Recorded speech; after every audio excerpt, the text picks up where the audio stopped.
توجہ.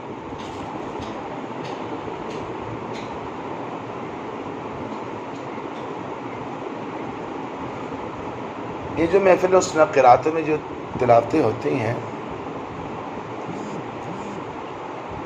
اس کے اندر آپ نے دیکھا ہوگا کہ مختلف چیزیں، مثلا کبھی آواز اونچی ہو جاتی ہے، کبھی وہ قاری صاحب آہستہ پڑھتے ہیں، پھر دوبارہ وہ آواز اٹھاتے ہیں، ایک بات. پھر آپ نے دیکھا ہوگا ایک انداز پڑھ رہے ہوتے ہیں، ایک انداز ختم ہوتا ہے تو دوسرا انداز شروع کر دیتے ہیں. یہ ساری چیزیں سیکھنے والی ہیں، ساری چیزیں.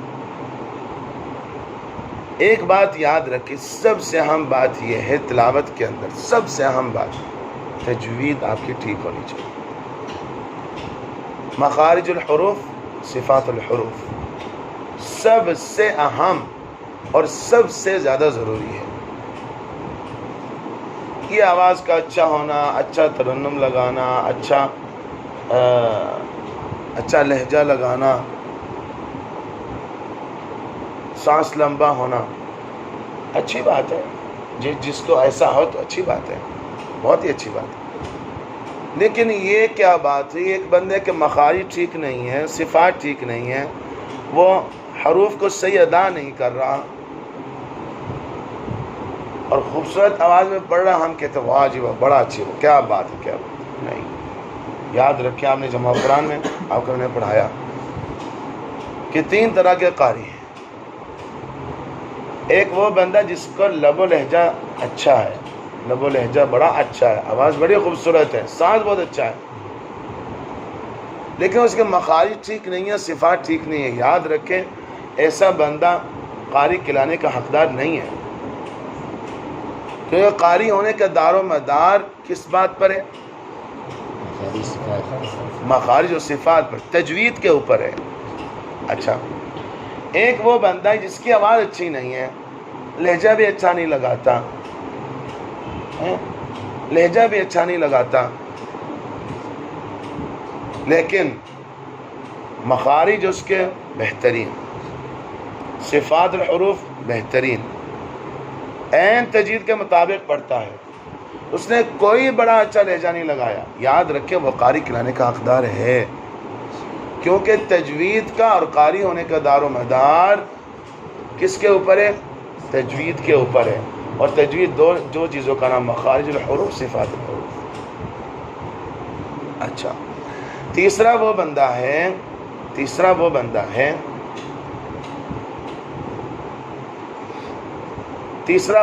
ہے جس کے مخارج بھی بڑے کمال کے، صفات بھی بڑے کمال کی.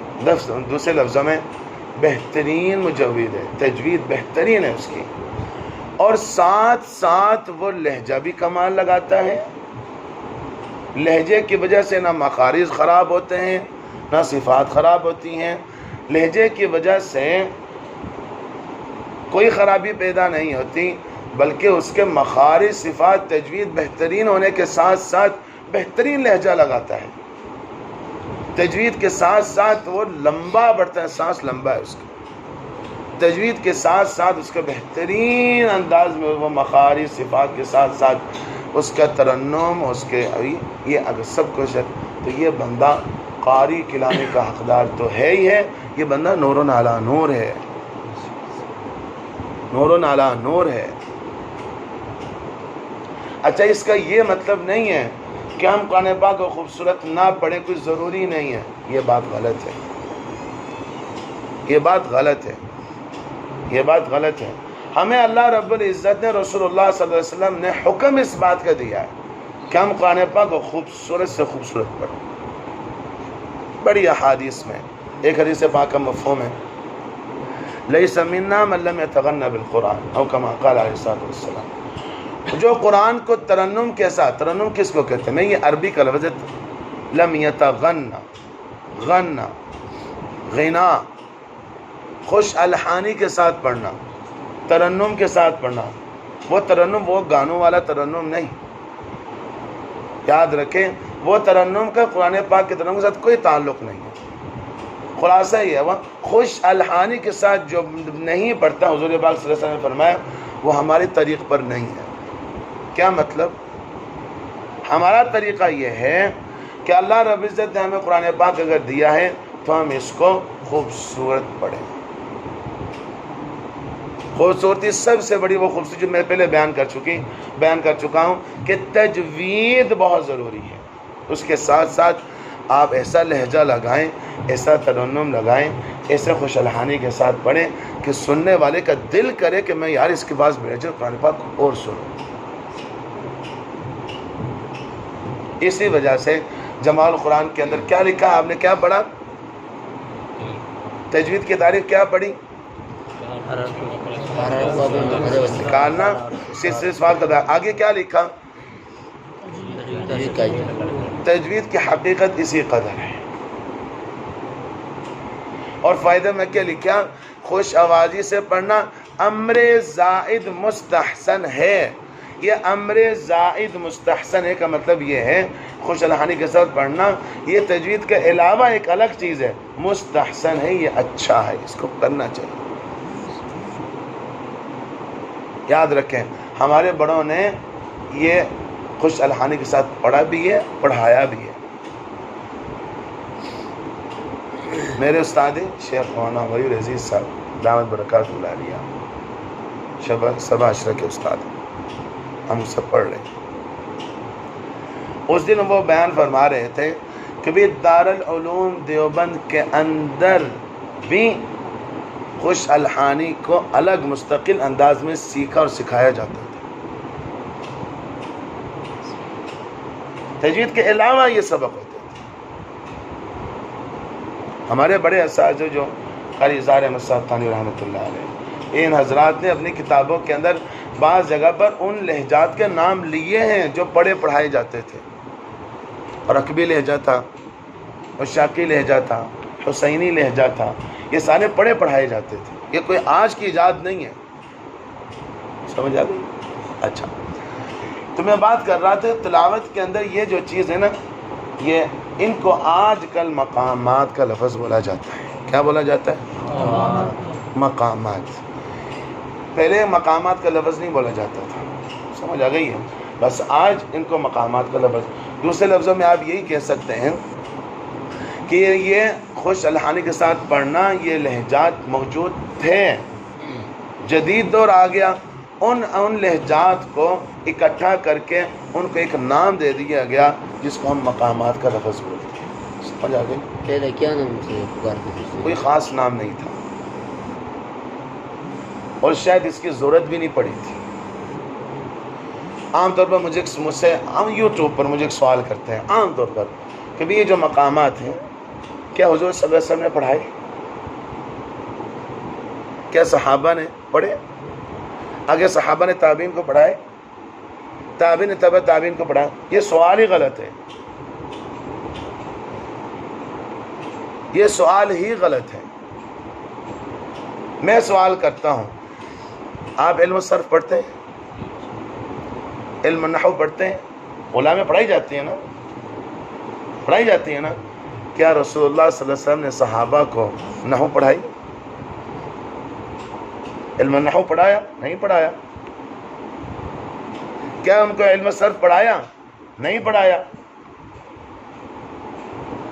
ہاں، پھیلتا گیا دین، پھیلتا گیا، اس کی ضرورت جب پڑی جو علماء نے علم النحو کو الگ لکھا، علم الصرف کو الگ لکھا، یہ سب بعد میں بات ایجاد۔ ایسے ہی اسی طرح علم مقامات ہیں، صحابہ کو ضرورت نہیں پڑتی، صحابہ کرتے تھے، پڑھتے تھے۔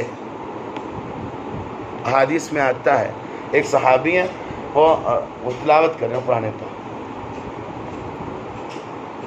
تو عرب تھے، ان کے مغائی تو ٹھیک تھے، ان کے صفات تو ٹھیک تھی۔ کوئی مجھے بتا سکتا ہے رسول اللہ صلی اللہ علیہ وسلم نے علم تجوید کا ایک درس دیا ہو صحابہ کو؟ آپ کیوں پڑھ رہے ہیں؟ اس وقت ضرورت نہیں تھی، آج ضرورت ہے۔ اچھا، میں عرض کر رہا تھا ایک صحابی ہیں وہ رسول اللہ صلی اللہ علیہ وسلم ان کے پاس سے گزرے، صحابی وہ مسجد نبی میں بیٹھے تشریف فرمائے اور وہ ادھر منہ کر کے قرآن پاک پڑھ رہے ہیں، اتنا خوبصورت قرآن پاک پڑھ رہے تھے، حضور پاک صلی اللہ علیہ وسلم کھڑے ہو گئے، ان کا سننے لگے، سنتے اب وہ جب انہوں نے قرآن پاک کی تلاوت ختم کی فرمائی، اٹھ کے جانے لگے تو دیکھا پیچھے حضور پاک تشریف فرما کھڑے، کہ رسول اللہ آپ کھڑے کیسے؟ کہا کہ آپ قرآن پاک پڑھ رہے تھے، مجھے بہت اچھا لگ رہا تھا، میں آپ سننے لگ گیا۔ تو صحابہ نے بتایا کیا فرمایا رضی اللہ تعالیٰ عنہ کہ یا رسول اللہ مجھے اگر پتا ہوتا کہ آپ پیچھے کھڑے ہیں تشریف فرمائیں، یہ لفظ لحبرتہ لک تحبیرا، کہ میں اس سے بھی زیادہ خوبصورت کر کے آپ کو سناتا، اس سے زیادہ بھی خوبصورت پڑھتا۔ اب تحبیر کس کو کہتے ہیں؟ تراشنا، میں اس کو اور خوبصورت کر کے پڑھتا۔ سوال یہ ہے کیا اگر لحبرتہ لک تحبیرن کا مطلب تجوید ہے تو کیا صحابی الگ بیٹھ کے تجوید کے خلاف پڑھ رہے تھے؟ جو فرمایا کہ میں اس سے زیادہ کرتا، مطلب یہ سر اگر مجھے پتا ہوتا تو آپ آئے ہیں تو میں اچھا تجوید کر کے پڑھتا، نہیں بھائی وہ تو صحابہ تھے، وہ تو تجوید ہی کے ساتھ پڑھ رہے تھے۔ زیادتی کس چیز میں ہو سکتی ہے؟ ترنم میں ہو سکتی ہے، خوش الحانی میں زیادتی ہو سکتی ہے۔ تو یہ سوال ہی غلط ہے کہ صحابہ نے اس طرح کیا۔ صحابہ نے علم النحو کس سے پڑھا؟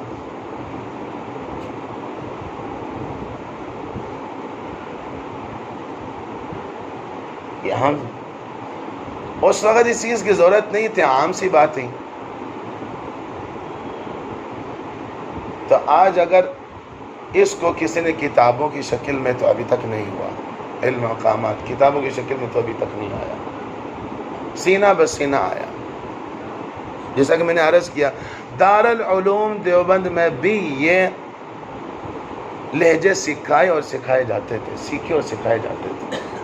اور قاری استاد جی نے مجھے ایک بات سنائی، بڑی حیران ہوئی، کہا کہ دارالعلوم دیوبند سے قاری صاحب ادھر پڑھ کے فیصل آباد میں تشریف لے کے آئے، یہ خالصہ کالج میں وہ پڑھاتے تھے اور بہت سارے حضرات نے ان سے بہت سارے لہجے سیکھے تھے، وہ دارالعلوم دیوبند سے پڑھ کے آئے تھے۔ پھر میں نے اس میں کہا استاد جی آپ ان کی شکل میں، کہا کہ ہاں میں نے بھی ان سے پڑھا ہے۔ میں نے کہا استاد جی وہ قصہ پڑھتے، کہا کہ میں بوڑھا ہو گیا ہوں اب ذرا مشکل ہوتے میرے پڑھنا، لیکن یہ بات پکی کہ ان کو لہجات آتے تھے، دارالعلوم دیوبند سے پڑھ کے آئے تھے، ادھر آ کر انہوں نے پڑھایا اور بہت سارے قراء حضرات نے بہت سارے قراء کا نام لیا کہ ان سب نے یہ جو لہجات ہیں ان سے سیکھے تھے۔ تو یہ بات کہنا کہ بھئی کیا صحابہ نے پڑھا، کیا تابعین نے پڑھا، یہ سوال ہی غلط ہے۔ سمجھ آ گئی؟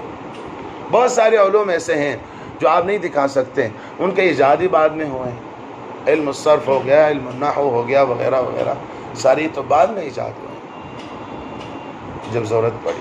اچھا بات لمبی نہ ہو جائے، تو یہ جو لہجات ہیں آج کل ان کو کیا کہتے ہیں؟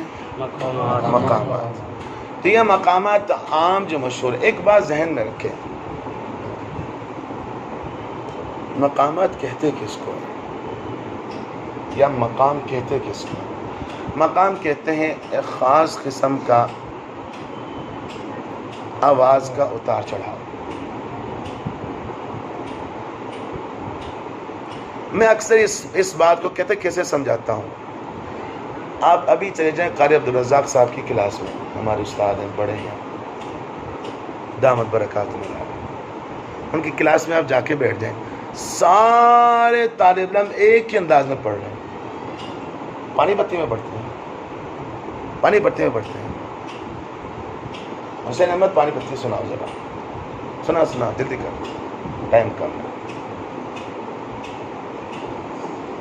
اعوذ باللہ من الشیطان الرجیم، بسم اللہ الرحمن الرحیم۔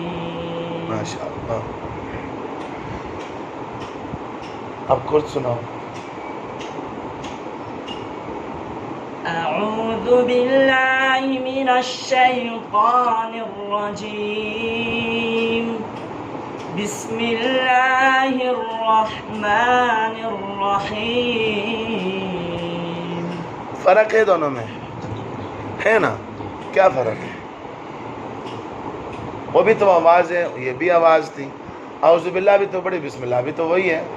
کیا فرق تھا؟ ایک خاص لہجہ ہے، ایک خاص اتار چڑھاؤ ہے جو پانی پتی میں ہے، بس اسی کو مقام کہتے ہیں. وہ مقام پانی پتی، ہم اس کو پانی پتی لہجہ کہتے ہیں. لہجہ اور مقام ایک ہی چیز ہے. ٹھیک ہو گئی بات؟ اب سمجھ گئے بات؟ مختلف انداز میں امام حرم ہے، وہ پڑھتے ہیں الحمدللہ رب العالمین.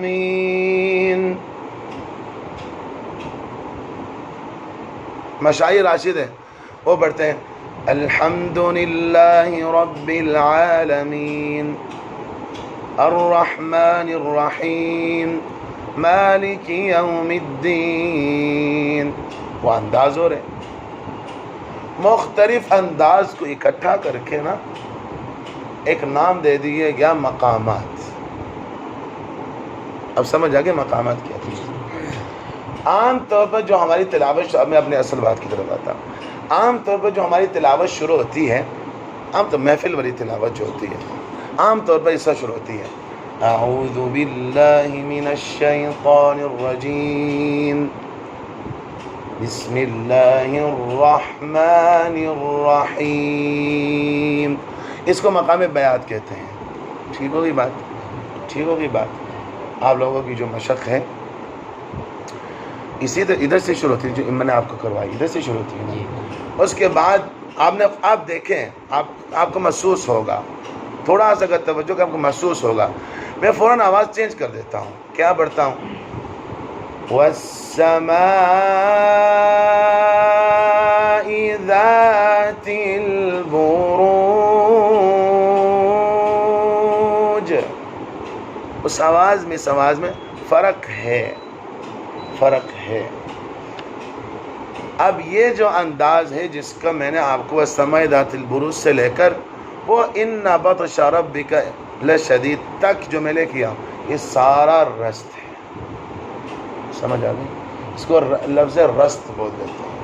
آپ کو نام نہ یاد ہونا کوئی مسئلہ نہیں ہے، آپ قرآن پاک خوبصورت پڑھیں بس. اور کوشش کریں جب تک آپ کو سمجھ نہیں آتی، آپ عالم کی طرف نہیں ہیں، کوشش کرنی ہے کہ وہ قرآن پاک کو سمجھ کے پڑھنا ہے. اصل بات یہ ہے سمجھ کے پڑھنا. صرف اس لیے نہیں پڑھنا کہ میری آواز خوبصورت ہو جائے، صرف اس لیے کہ میں محفل میں تلاوت کروں، لوگ اللہ اللہ کریں، یہ مقصود نہیں ہے. یاد رکھیں، یہ مقصود نہیں ہے. اس لیے میں قرآن پاک خوبصورت پڑھتا ہوں یا پڑھوں گا اللہ مجھ سے راضی ہو جائے. میں اس لیے قرآن پاک خوبصورت پڑھوں کہ لوگ سنیں، لوگوں کا دل قرآن کی طرف آ جائے. اس لیے نہیں بلکہ لوگ مجھ سے ٹائم لیں گے، میں جاؤں گا، مجھے پیسے ملیں گے. نعوذ باللہ. اللہ پاک ہم سب کی حفاظت. بس اس لیے قرآن پاک خوبصورت پڑھنے کہ میرے اللہ کا کلام ہے اور میں اتنا خوبصورت پڑھوں. یہ باہر کے لوگ، یہ گانا بجانے والے لوگ ان کی طرف کیوں جاتے ہیں؟ ان کو مزہ آتا ہے سننے میں، ساتھ سننے میں مزہ آتا ہے. تو ہم قرآن پاک اتنا خوبصورت پڑھیں کہ لوگوں کو سننے میں مزہ آئے، لوگوں کے دل قرآن کی طرف آ جائے. اچھا نہیں ہے؟ اور ایسا ہوتا ہے. یہ اللہ کا کلام ہے، یہ آپ دل میں جلدی اثر کرتا ہے. آپ خوبصورت پڑھیں گے. ابھی وہ جہاز بنا، میں گیا تھا. میری عادت ہے میں جب سیر کی طرف جاؤں، جب بھی جاؤں تو لازمی طور پر وہاں جا کے کچھ دیکھے نہ دیکھے، کوئی جو مرضی کہے، یار کوئی وہ لوگ گانے اونچی لگا سکتے ہیں، ہم قرآن پاک نہیں اونچی پڑھ سکتے وہاں.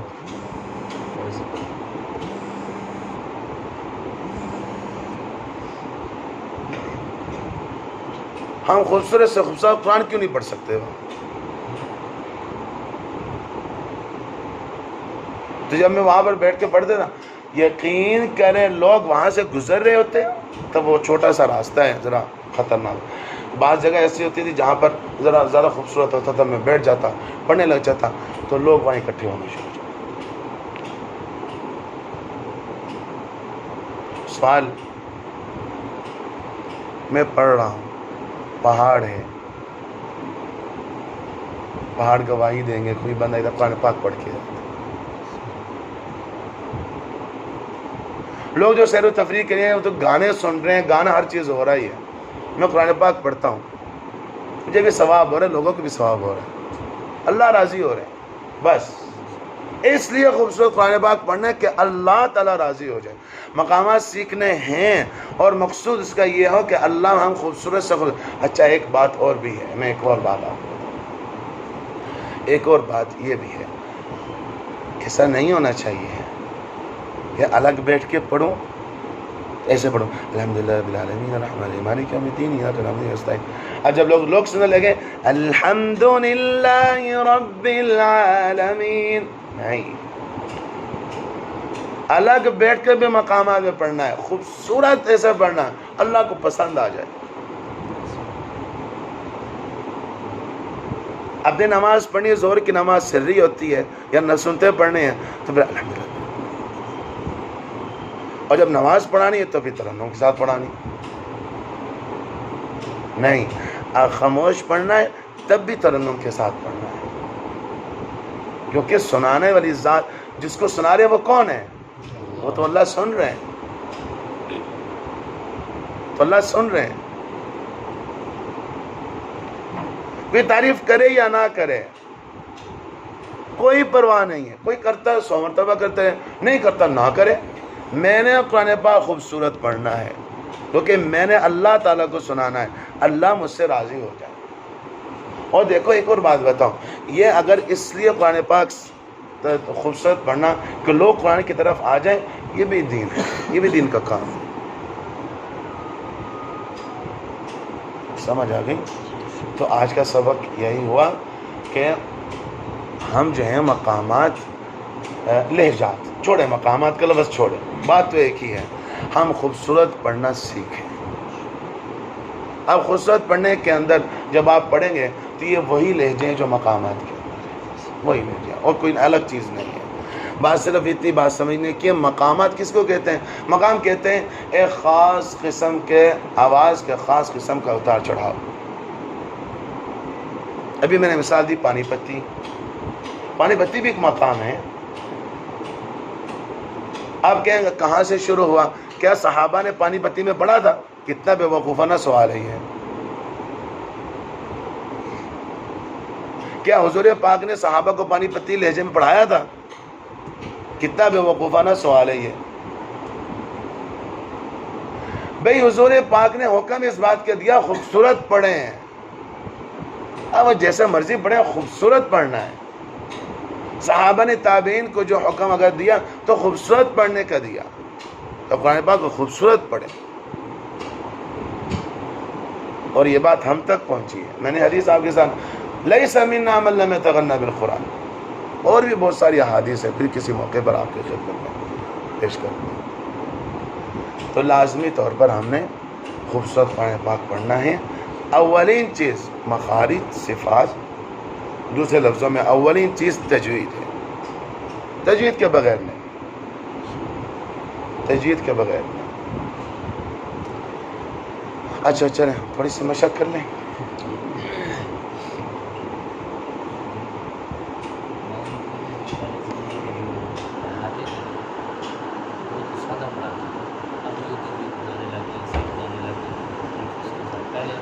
تو بیوقوفی ہے نا, سوال سمجھ آیا ان کا؟ تاکہ بعض لوگ کہتے ہیں کہ پہلے تو یار سادہ قرآن پاک پڑھتے تھے, کوئی تجوید نہیں ہوتی تھی, کوئی چیزیں, اب خواہ تجوید شروع کر دی. یہ ایسا ہی سوال ہے. بھی اگر آپ کو کسی نے سادہ پڑھایا ہے تو بھی تجوید نہیں پڑھائی, تو اس کا مطلب یہ تو نہیں کہ تجوید ہی نہیں ہے. بھی اصل قرآن پاک ہے ہی تجوید کے ساتھ. علامہ جزری رحمہ اللہ کیا فرماتے ہیں؟ من لم یجود القرآن آثم, جو قرآن پاک کو تجوید کے ساتھ نہیں پڑھتا وہ گناہگار ہے. آثم, گناہگار ہے. سمجھ آ گئی؟ چلیں کچھ مشق کر لیتے ہیں.